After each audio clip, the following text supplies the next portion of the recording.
Assalamualaikum warahmatullahi wabarakatuh. Selamat siang teman-teman semua. Bagaimana kabarnya teman-teman semua pada siang hari ini? Ya, alhamdulillah. Semoga kita selalu diberi kesehatan, diberi kebahagiaan, keselamatan dunia dan akhirat ya.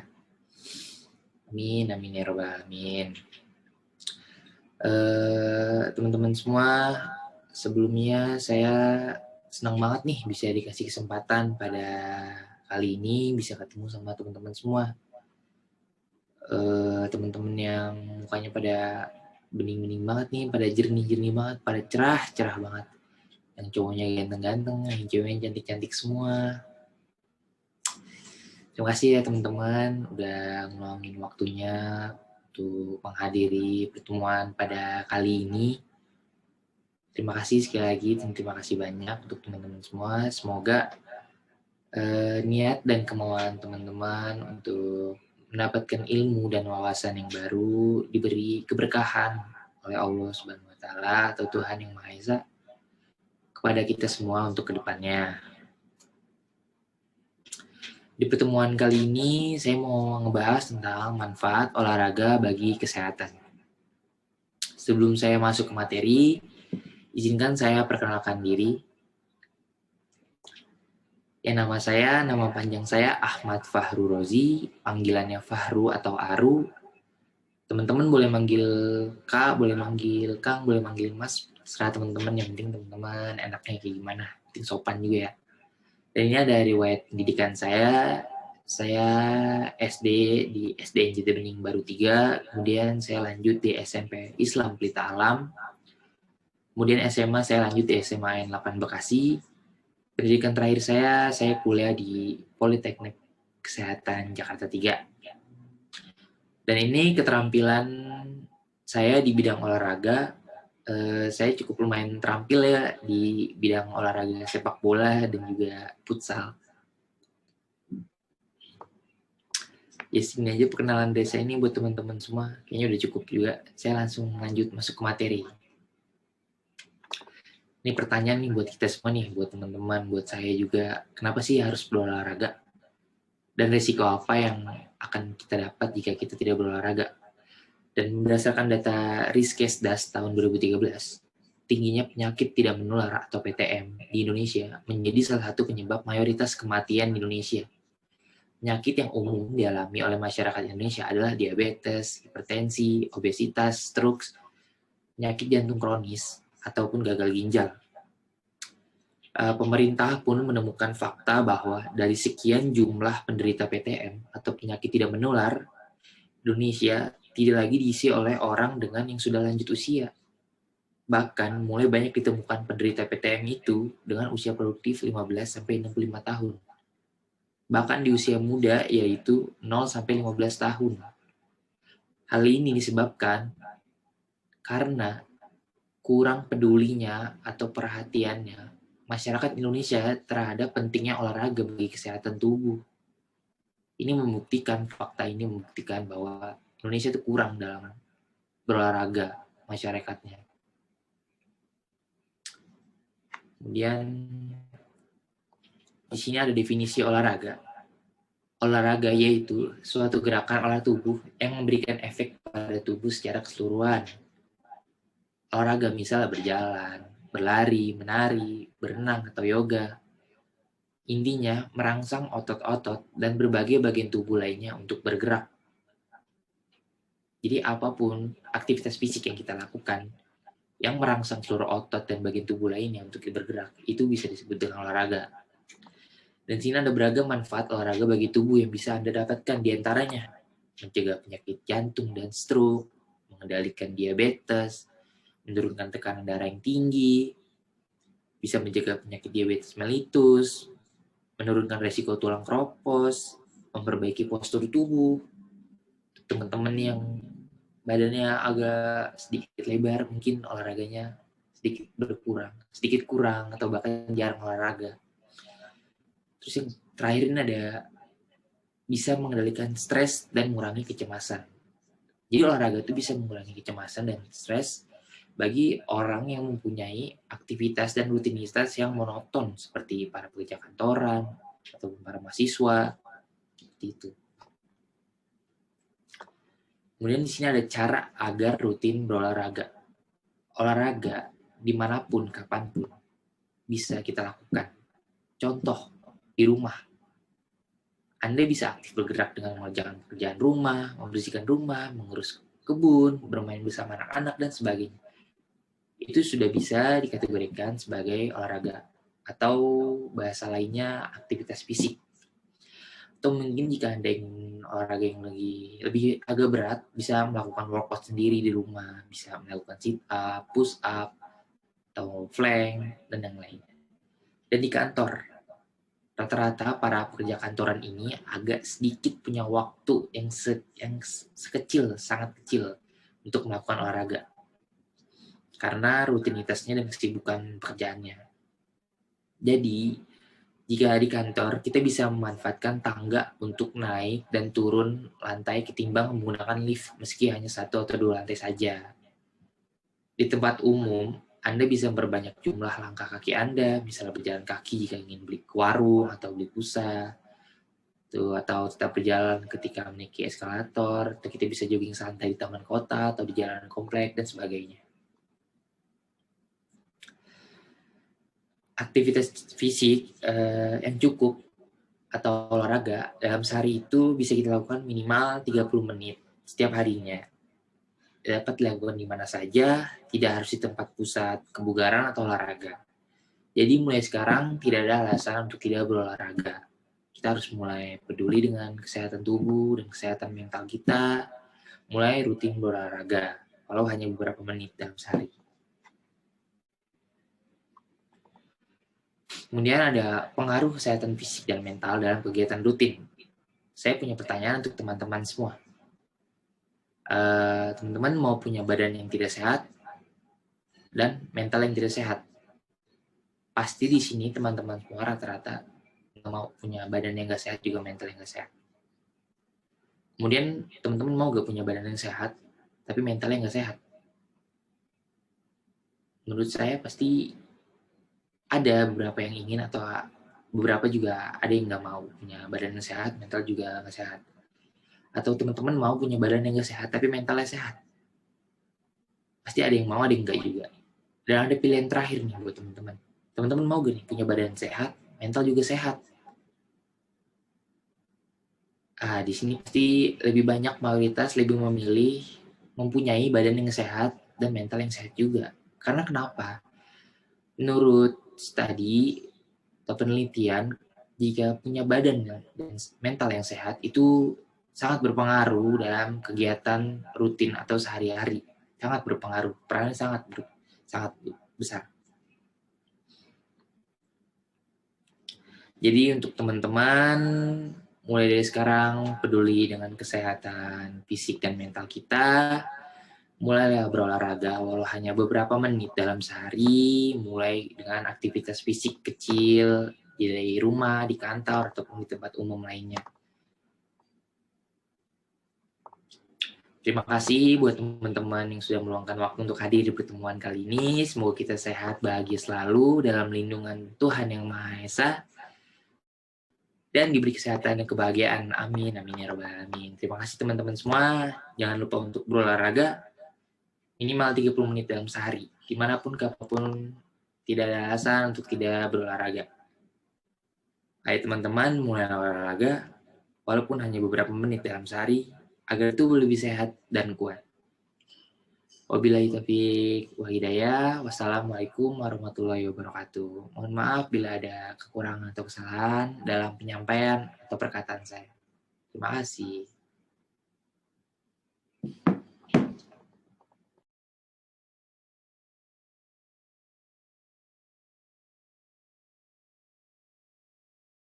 Assalamualaikum warahmatullahi wabarakatuh. Halo teman-teman, gimana nih kabarnya hari ini? Alhamdulillah ya, baik. Walaupun ini pada masa pandemik dan PPKM dilanjutkan, kita harus tetap taat prokes ya teman-teman.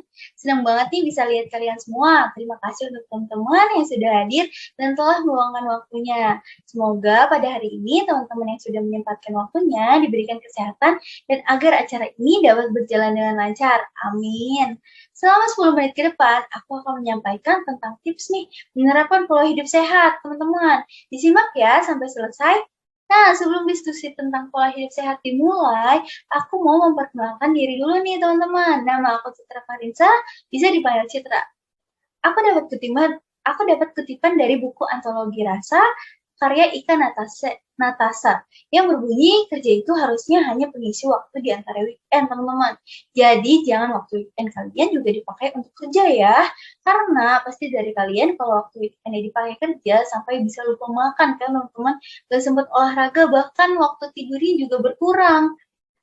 Oh ya, teman-teman, by the way, dari data Riskesdas tahun 2018 menunjukkan bahwa terdapat 8,7% remaja usia 13 sampai 15 tahun dan 8,1% remaja usia 16 sampai 18 tahun dengan kondisi kurus dan sangat kurus nih teman-teman. Sedangkan prevalensi obesitas sebesar 16% pada remaja usia 13 sampai 15 tahun dan 13,5% pada remaja usia 16 sampai 18 tahun. Aduh, banyak banget ya teman-teman. Data tersebut mempresentasikan kondisi gizi pada remaja di Indonesia yang harus diperbaiki berdasarkan Baseline Survey UNICEF pada tahun 2017. Ditemukan adanya perubahan pola makan dan aktivitas fisik pada remaja. Sebelum aku lanjut lagi, aku mau tanya nih kepada teman-teman. Pada masa pandemik ini, kalian banyak nggak sih yang mesen makanan menggunakan online? Kalau banyak, boleh tahu nggak sih mesen apa kalian bisa ketik di kolom chat ya teman-teman. Wah, ternyata banyak banget nih dari kalian yang memesan minuman manis dan makanan yang tinggi lemak. Remaja milenial seperti kalian ini tidak menutup kemungkinan loh teman-teman untuk terkena gizi buruk dan obesitas. Maka dari itu nih, aku mau kasih tahu kalian gimana sih caranya menerapkan pola hidup sehat pada masa pandemi ini. Yuk, kita mulai.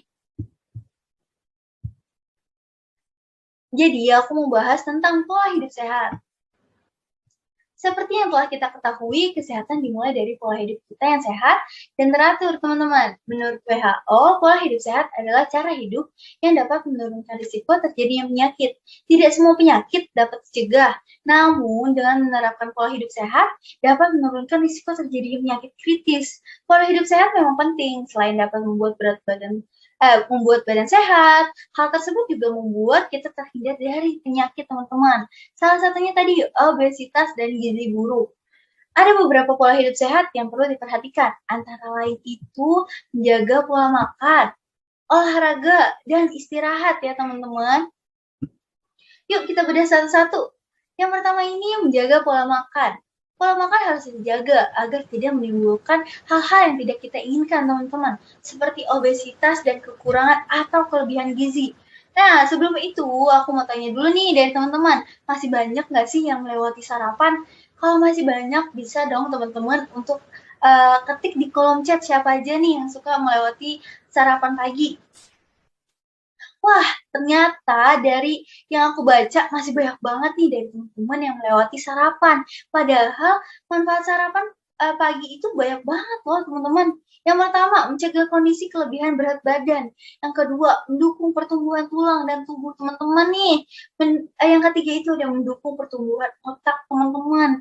Dari menurut studi dari Universitas Harvard, seseorang yang melewatkan sarapan memiliki risiko 27% lebih besar terkena serangan jantung daripada mereka yang memiliki kebiasaan sarapan. Waduh, ayo nih teman-teman, buat rajin-rajin sarapan pagi ya, dengan 4 sehat, 5 sempurna seperti gambar yang ada di PowerPoint. Ayo, apa aja sih 4 sehat 5 sempurna itu teman-teman? Masih ada yang ingat nggak? Apa ada yang lupa nih teman-teman? Atau jangan-jangan dari teman-teman masih ada yang nyontek Google nih? Bisa kasih tahu ya, bisa kasih tahu aku apa aja makanan 4 sehat 5 sempurna itu di kolom chat ya teman-teman. Ya benar, makanan 4 sehat 5 sempurna itu terdiri dari makanan pokok, lauk pauk, sayur, buah, dan yang melengkapi itu susu ya teman-teman. Jadi dari kalian harus makan 4 sehat 5 sempurna teman-teman. Selanjutnya untuk mengatur pola hidup sehat itu ada dengan olahraga nih teman-teman. Seperti yang kita ketahui, olahraga merupakan kegiatan yang mudah untuk dilakukan, tapi sering kita abaikan ya teman-teman. Benar apa benar ya teman-teman? Ya, benar ya. Apalagi remaja saat ini banyak sekali yang malas olahraga karena keseringan main HP, malas-malasan. Apalagi pada remaja milenial sering banget nih rebahan sambil scroll TikTok nih. Benar apa benar nih teman-teman? Benar ya. Padahal olahraga yang teratur dapat memberikan manfaat bagi kesehatan tubuh loh teman-teman. Meski olahraga ringan seperti jogging, push up, sit up, bahkan nih ya, naik turun tangga pun bisa jadi olahraga loh teman-teman, karena dapat mengeluarkan keringat. Nah, dengan kita yang malas olahraga, kita bisa mengubahnya dari dalam diri kita, yaitu dengan olahraga ringan seperti yang tadi aku sebutkan. Apalagi pada masa pandemi ini, kita harus mengurangi olahraga di luar ruangan agar menghindari kontak langsung dengan orang banyak.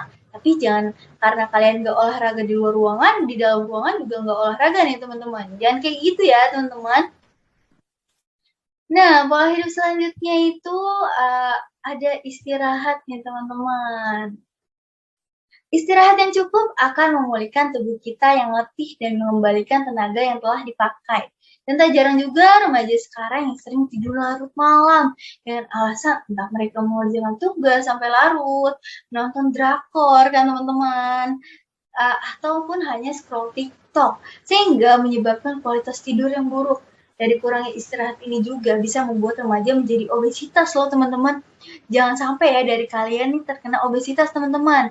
Padahal ya dengan istirahat yang cukup ini ada beberapa manfaat. Salah satunya itu kita tidak mengantuk saat kelas online loh teman-teman. Kan dari kalian tidak mungkin kalau tidak mengantuk, apalagi kalau gurunya menjelaskan yang membosankan. Benar apa benar ya teman-teman?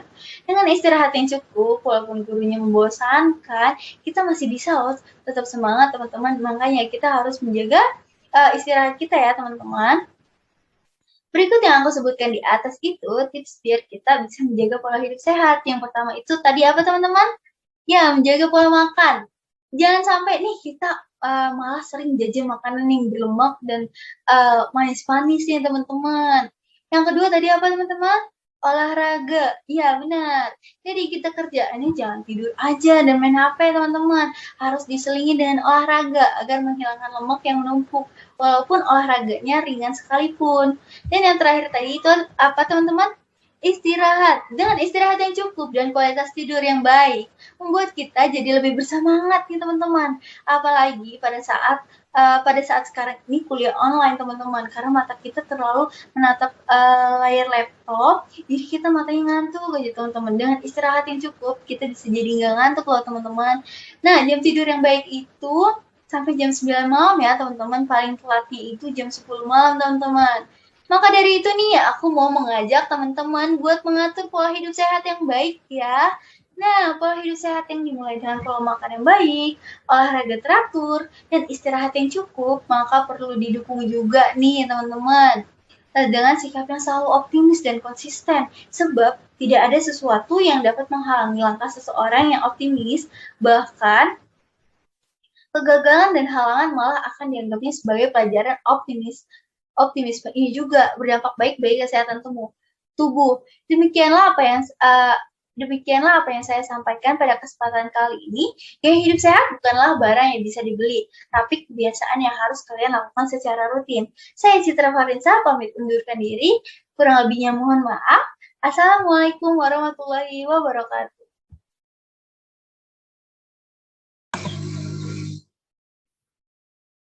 Assalamualaikum warahmatullahi wabarakatuh. Selamat siang teman-teman semuanya. Apa kabar? Sebelumnya terima kasih banyak yang udah mau join dan dengerin materi dari aku. Semoga nanti materinya bisa bermanfaat dan teman-teman bisa menerapkan apa yang akan kita bahas nanti. Oh ya, sebelumnya aku mau kenalan dulu nih sama teman-teman. Hai teman-teman, perkenalkan nama aku Mutiara. Aku tinggal di Jakarta Barat. Nah, kalau teman-teman lagi main ke sini bisa banget nih buat ajak aku main juga ya kan. Nah, seperti yang terlampir di PowerPoint aku, di bawah nama aku itu ada moto hidup aku, yaitu jangan hidup seperti Newton. kebanyakan gaya gitu kan. Newton kan kebanyakan gaya ya. Nah, moto hidupnya itu adalah jangan kebanyakan gaya gitu ya kan. Jadi tujuan aku berbicara di sini itu untuk mengajak teman-teman untuk mengetahui gimana sih pentingnya pola hidup sehat. Nah, aku mau kasih tahu nih tentang perilaku hidup bersih dan sehat yang biasanya disingkat jadi PHBS. Nah, di sini teman-teman ada yang lagi ngerasa kurang bersih atau kurang sehat gak? Nah, tahu nggak sih, kalau dari tahun 2020 kemarin, kita ini nih, terutama orang-orang Indonesia ya, udah bisa menerapkan pola hidup bersih dan sehat. Seneng banget ya kan? Kok bisa sih? Iya, berawal dari adanya virus COVID-19. Nah, sekarang tuh orang-orang jadi lebih bisa menjaga diri ya untuk melakukan pola hidup bersih dan sehat. Mulai dari banyaknya orang-orang yang olahraga, terus ada yang mulai mengatur makan makanan yang sehat gitu kan, menerapkan 5M-nya juga dan lain-lain ya teman-teman. Tapi ada juga nih beberapa orang yang masih bandel untuk melakukan pola hidup sehat kayak gini. Makanya di sini aku mau kasih tahu teman-teman yang masih bandel nih, yang nggak mau nerapin pola hidup sehat kayak gini, karena dampaknya bakal parah banget ya teman-teman. Bisa sampai bikin penyakit kayak diare, cacingan, terus gatal-gatal gitu ya. Nah, makanya yuk dengerin materi dari aku biar kalian tahu gimana sih caranya menerapkan PHBS. Nah, pasti teman-teman tuh bertanya-tanya ya kan, apa sih PHBS itu? Nah, PHBS itu adalah upaya untuk memperkuat budaya seseorang, kelompok, maupun masyarakat agar peduli dan mengutamakan kesehatan untuk mewujudkan kehidupan yang lebih berkualitas. Nah, PHBS sendiri ini bertujuan untuk memberikan pengalaman belajar atau menciptakan suatu kondisi bagi perorangan, kelompok, keluarga, dan membuka jalur komunikasi, informasi, dan edukasi untuk meningkatkan pengetahuan, sikap, serta perilaku sehingga masyarakat itu sadar, mau, dan mampu mempraktikkan perilaku hidup bersih dan sehat.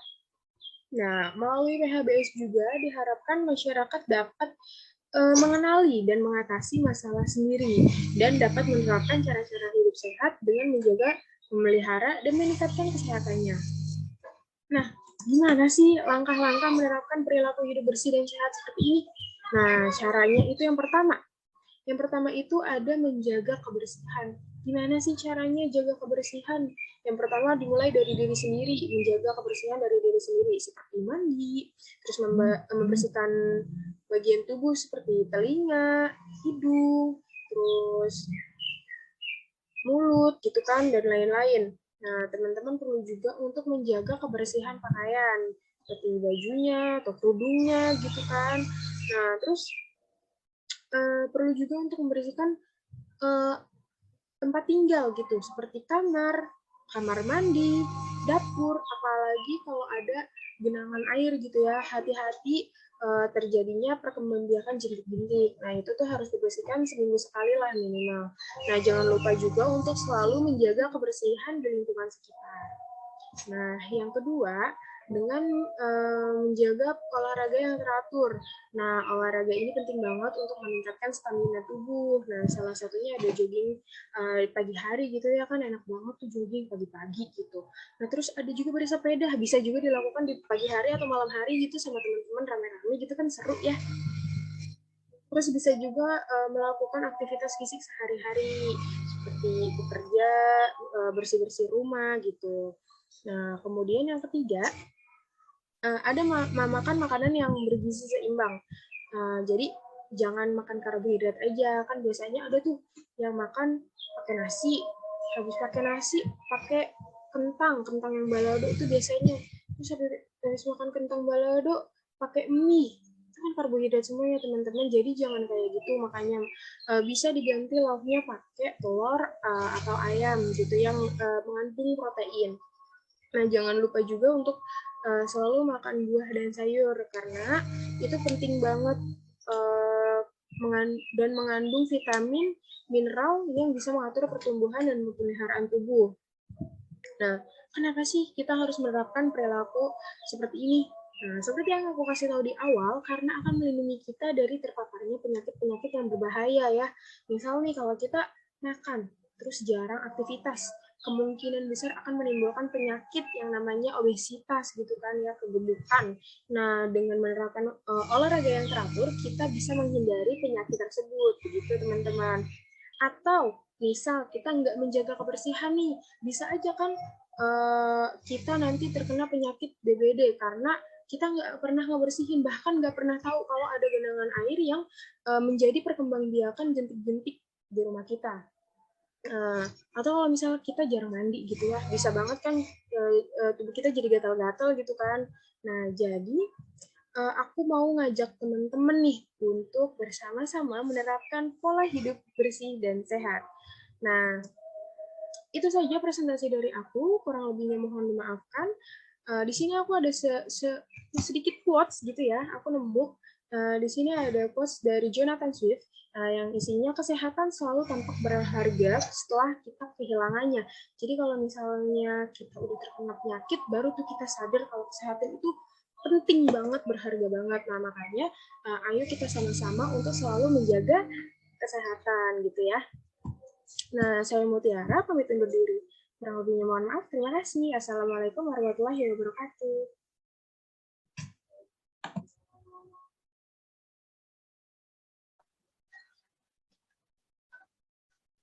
Assalamualaikum warahmatullahi wabarakatuh.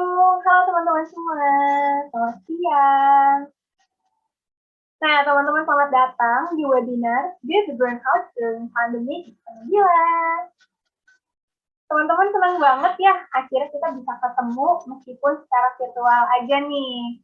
Dan teman-teman, sebelumnya aku mau tahu juga nih, keadaan teman-teman gimana sih? Bisa tulis di kolom chat ya.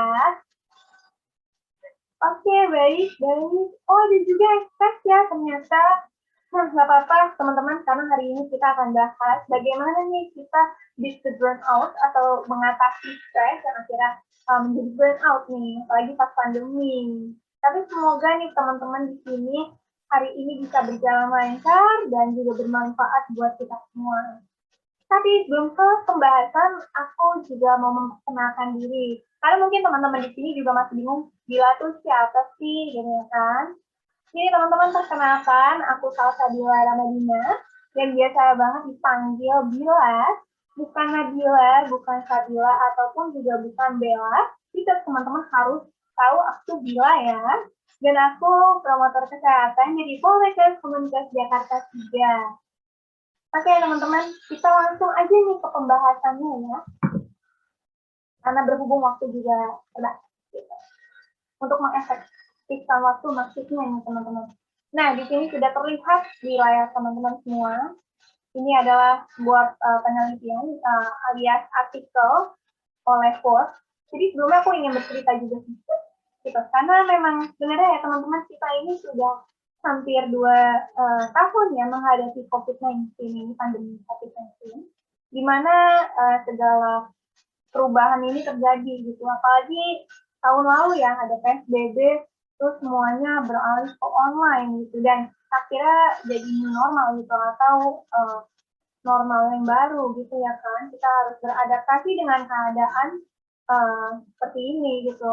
Dan kemarin tanggal alias bulan Juli, teman-teman sendiri juga tahu bahwa kasus COVID-19 di Indonesia ini melonjak tinggi ya kan. Akhirnya pemerintah juga memutuskan untuk PPKM untuk membatasi pergerakan atau mobilitas kegiatan masyarakat gitu ya, untuk pengendalian COVID-19 itu sendiri. Dan teman-teman di sini bisa lihat bahwa Forbes itu pernah mengeluarkan artikel pada tahun 2020 kemarin mengenai mental health and remote work. Survey reveals 80% of workers will quit their job for this. Jadi di sini Forbes menginformasikan kita bahwa surveinya ini 80% di Amerika Serikat banyak banget yang akhirnya keluar dari pekerjaan mereka akibat COVID-19. Kemudian juga di Forbes ini menginformasikan kembali juga bahwa televisi internasional itu mengindikasi bahwa penelitinya mengindikasi bahwa 75% karyawan di Amerika Serikat ini itu berjuang keras melawan dampak dari pandemi. Gitu. Jadi benar banget dampak pandemi ini ke kita banyak banget ya, dari kegiatan sehari-hari, ekonomi, dan juga bahkan kesehatan secara mental maupun fisik dan lain sebagainya. Dan teman-teman juga kalau misalnya tahu bahwa penyebab burnout di masa pandemi ini banyak banget ya, selain perubahan lifestyle, itu karena juga berkurangnya interaksi sosial secara langsung gitu. Karena kan kita manusia sosial gitu ya, kita bersosialisasi, dan ternyata penggunaan virtual gadget yang sehari-hari dilakukan terus-menerus gitu membuat kita akhirnya jenuh gitu, dan itulah mengapa akhirnya bisa mengakibatkan stres atau burnout. Dan juga perubahannya itu karena banyak sekali pekerjaan yang akhirnya harus dikerjakan di kantor kan harus kita kerjakan di rumah, dan itu biasanya berbeda gitu antara pekerjaan rumah dan juga pekerjaan kantor, dan kita nggak bisa manage dengan baik. Lalu lanjut nih teman-teman, tapi sebenarnya di sini teman-teman tahu nggak sih sebenarnya burnout itu apa? Nah, jadi teman-teman ya, burnout ini adalah keadaan kelelahan emosional, fisik, dan juga mental yang disebabkan oleh stres yang berlebihan dan berkepanjangan ya teman-teman. Jadi itu terjadi ketika kita sudah merasa kelelahan sekali, terus tersurat secara emosional, dan akhirnya nggak mampu untuk mengerjakan tuntutan yang datang terus-menerus gitu. Akhirnya terjadilah stres yang berkepanjangan dan akhirnya mengakibatkan burnout. Lalu di sini teman-teman apa saja sih sebenarnya tanda atau gejala dari burnout itu sendiri? Jadi teman-teman, aku di sini menggunakan referensi dari Mental Health Guide dari Amerika Serikat. Di sini aku juga membagi gejala menjadi 3 jenis gejala, yaitu ada gejala secara fisik, emosional, dan juga pada perilaku. Nah, di sini teman-teman bisa ketahui bahwa gejala fisiknya ini bisa merasa lelah, kemudian sering sakit akibat imunnya menurun, kemudian sering banget pusing kepala, atau sakit kepala, dan nyeri otot, bahkan perubahan nafsu makan maupun perubahan jam tidur akhirnya berubah gitu. Ini termasuk gejalanya secara fisik. Lalu selanjutnya ada gejala emosional. Gejala emosional ini biasanya perasaan merasa gagal, nggak termotivasi, pandangan jadi negatif kemana-mana, lalu nggak merasa puas dengan pencapaian yang sudah didapatkan gitu. Lalu yang ketiga ada gejala pada perilaku, yaitu teman-teman di sini sering mengisolasi diri karena mungkin udah lelah, pusing, nggak termotivasi, akhirnya jadi males nih mau berinteraksi dengan orang lain, karena juga penggunaan media sosial atau gadget yang terus-menerus juga membuat kita lelah gitu ya. Lalu juga akhirnya menunda pekerjaan nih, kemudian bahkan melepas diri dari tanggung jawab, atau yang lebih parahnya teman-teman akhirnya bisa menggunakan obat-obat atau alkohol untuk mengurangi rasa stres. Padahal sebenarnya itu nggak baik ya teman-teman untuk kesehatan. Nah, selanjutnya nih teman-teman, bagaimana sih cara untuk menghilangkan burnout? Jadi sebelum teman-teman mungkin, semoga enggak ya, mungkin ke psikolog atau psikiater, itu kan udah cukup bahaya ya kalau misalnya tahapannya sudah seperti itu. Nah, maka dari itu nih, untuk sebagai antisipasi ke yang lebih parah, ke kondisi yang lebih parah, teman-teman bisa melakukan 5 hal di sini. Di sini ini versi aku sebenarnya, tapi insya Allah sudah mencakup semuanya. Jadi yang pertama, teman-teman bisa berkali ke orang lain atau menulis hal-hal positif di buku harian.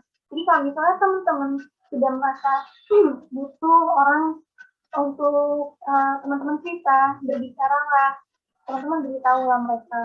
Karena dengan begitu teman-teman bisa lepas gitu masalah atau rasa beban yang teman-teman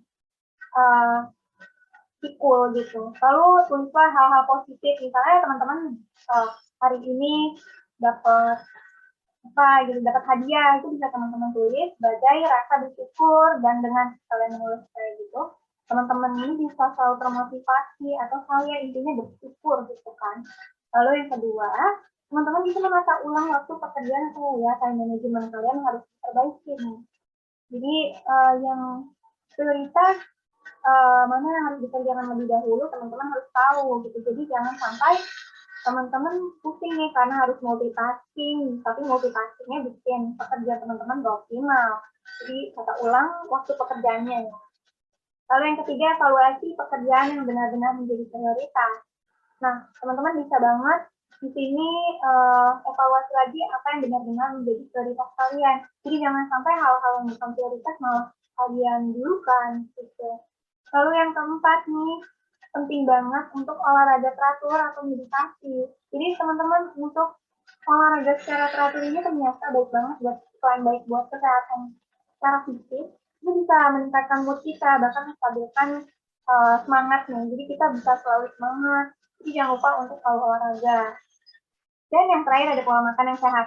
Jadi teman-teman, makanan itu ternyata memang mempengaruhi kondisi dalam tubuh yang akhirnya mempengaruhi mood kita juga gitu kan. Ada yang bilang juga ya, good mood, good food, good mood gitu ya kan.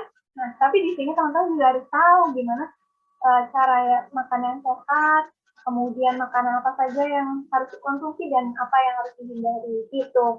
Dan situlah teman-teman bisa menyesuaikan lagi nih dengan teman-teman semua, karena ya itu tadi pola makan sehat akan membantu teman-teman untuk selalu semangat, moodnya baik, dan lain sebagainya. Jadi burnout bisa baik gitu. Lalu selanjutnya, oke, ternyata kita sudah agak di penghujungnya. Jadi di sini aku juga ingin menegaskan kembali dengan quote dari Wayne Dyer. Dia seorang penulis. Dia bilang, atau dia berkata, you can always control what goes on outside, but you can always control what goes on inside. Jadi di sini maksudnya adalah teman-teman kontrol apa yang memang teman-teman bisa kendalikan. Gitu. Fokuslah pada hal-hal itu. Jangan sampai teman-teman fokus di luar kendali teman-teman. Nah, itu dia untuk mengatasi burnout. Aku. Selanjutnya mungkin untuk sesi bertanya atau diskusi bisa kita lanjutkan di sesi orang aku. Semoga bermanfaat. Dan mohon maaf bila aku pamit undur diri. Kita akan bye-bye.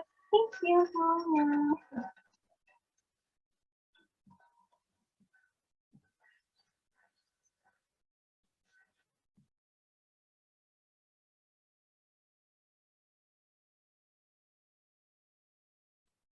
Bismillahirrahmanirrahim. Assalamualaikum warahmatullahi wabarakatuh.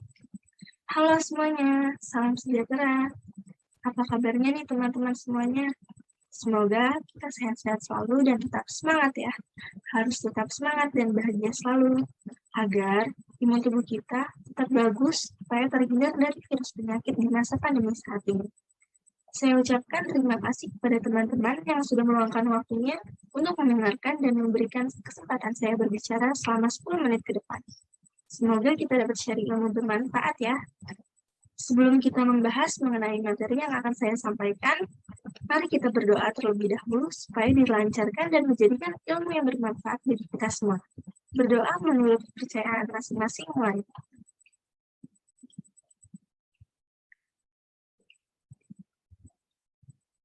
Berdoa selesai. Selanjutnya, izinkan saya untuk memperkenalkan diri. Karena kalau kata pepatah lama, tak kenal maka tak sayang. Maka dari itu, izinkan saya memperkenalkan diri.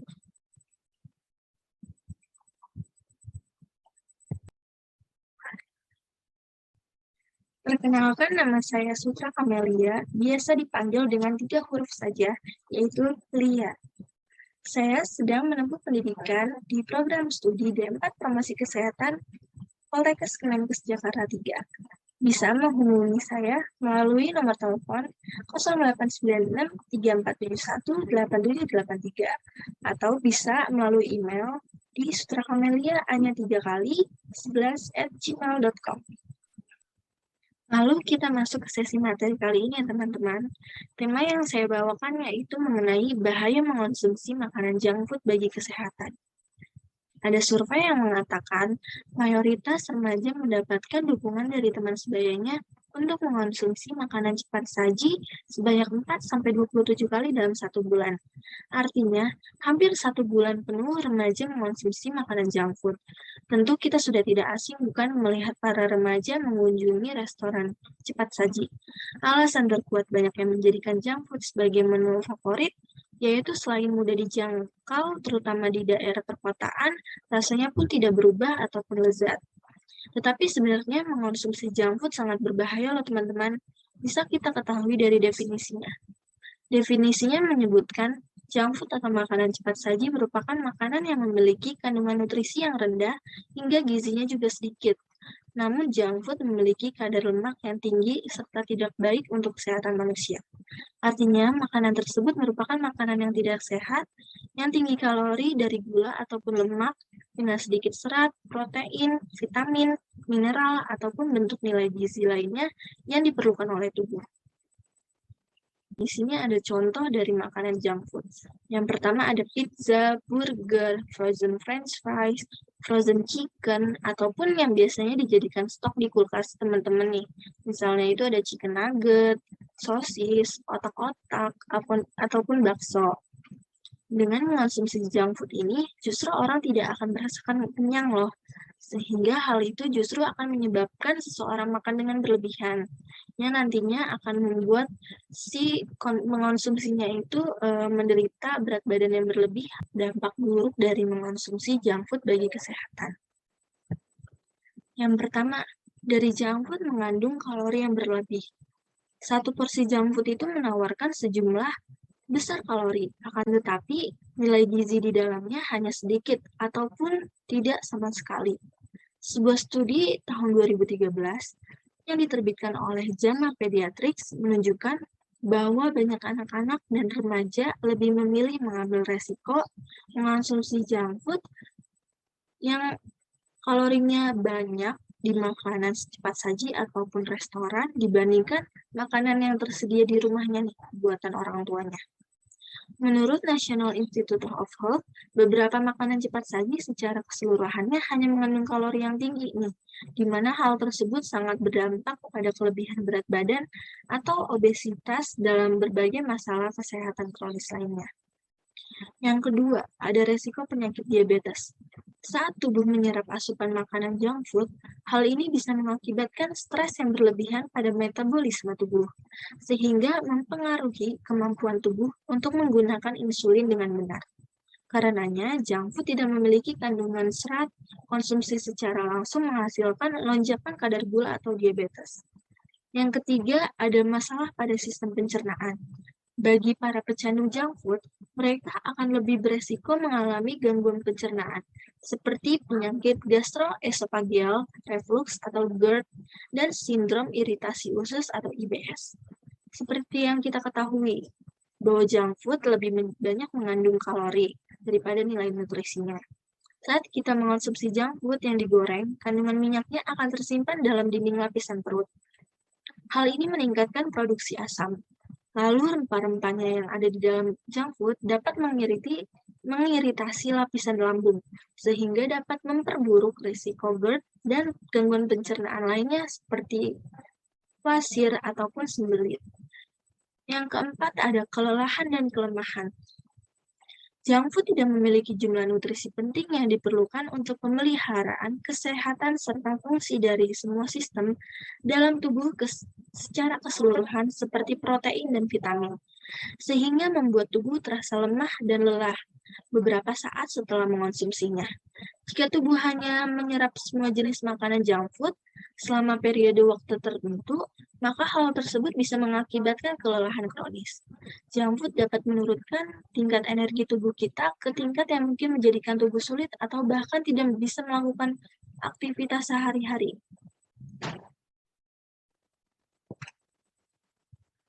Yang kelima ada depresi.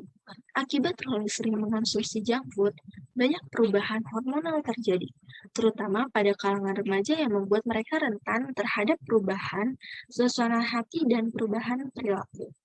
Karena mengonsumsi junk food dapat menyebabkan kekurangan nutrisi penting dalam tubuh, yang meningkatkan kemungkinan para remaja menderita depresi hingga 58%. Yang keenam ada fluktuasi kadar gula dalam darah. Mengonsumsi junk food yang tidak mengandung kadar gula yang tinggi dapat membuat metabolisme dalam tubuh mengalami stres. Gula menyebabkan pankreas mengeluarkan jumlah insulin yang lebih banyak untuk mencegah lonjakan drastis kadar gula dalam darah. Karena junk food tidak memiliki kandungan karbohidrat dan protein yang cukup, jangan heran jika kadar gula dalam darah menurun secara tiba-tiba setelah kita mengonsumsi junk food. Yang ketujuh, ada mempengaruhi fungsi otak. Nah, teman-teman, sampai mempengaruhi fungsi otak. Dalam sebuah studi yang diterbitkan di jurnal Brain Behavior and Immunity, menunjukkan bahwa 1 minggu makanan junk food sudah cukup untuk memicu gangguan memori pada tikus. Jadi penelitian ini mencoba untuk memberikan tikus makanan junk food. Nah, itu sampai memicu gangguan memorinya. Penelitian terbaru menunjukkan bahwa lemak jahat dari junk food cenderung menggantikan lemak sehat yang ada di otak dan mengganggu mekanisme sinyal normal dalam otak. Yang terakhir, ada peningkatan resiko penyakit jantung. Kandungan dalam junk food syarat akan lemak jenuh dan lemak trans yang secara langsung meningkatkan kolesterol jahat atau LDL dan trigliserida dalam darah, di mana hal tersebut dapat berkontribusi terhadap pembentukan plak dan penyakit jantung. Selain itu, mengonsumsi junk food dapat menyebabkan lonjakan gula darah yang meningkat secara tiba-tiba. Junk food merusak lapisan-lapisan pembuluh darah yang menyebabkan peradangan kronis. Peradangan ini menyebabkan kolesterol jahat menempel pada dinding arteri dan menghalangi aliran darah ke jantung, sehingga serangan jantung pun bisa terjadi. Saya akan memberikan solusi nih, agar kita menghindari junk food itu gimana sih caranya? Yang pertama, ada siapkan camilan sehat.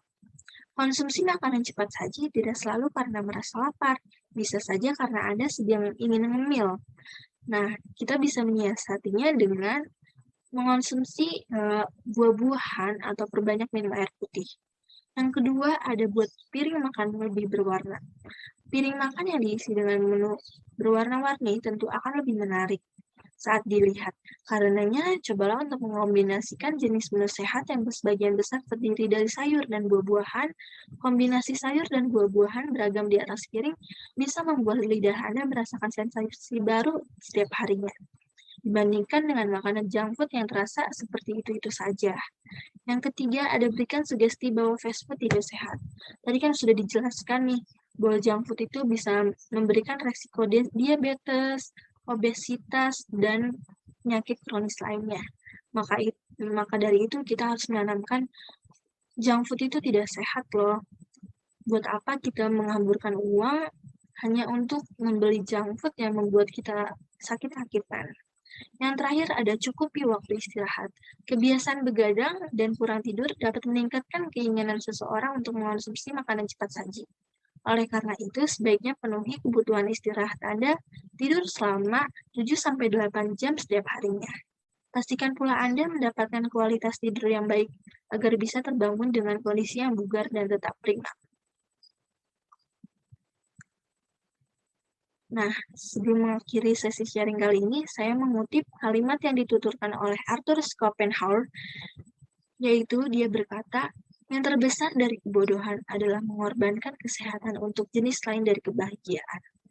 Hanya karena kita memenuhi nafsu makan kita mengonsumsi junk food yang hanya enak di mulut, namun mengorbankan kesehatan kita, lebih baik kita hindari junk food dan mengganti kebiasaan tersebut dengan menu yang lebih sehat, terutama di masa pandemi saat ini yang mengharuskan kita tetap dalam kondisi tubuh yang fit dan tetap prima. Demikianlah akhir pembicaraan saya. Semoga pesan yang saya sampaikan dapat tersampaikan dengan baik kepada teman-teman. Terima kasih atas perhatian dan waktunya. Kurang lebihnya mohon maaf. Wassalamualaikum warahmatullahi wabarakatuh.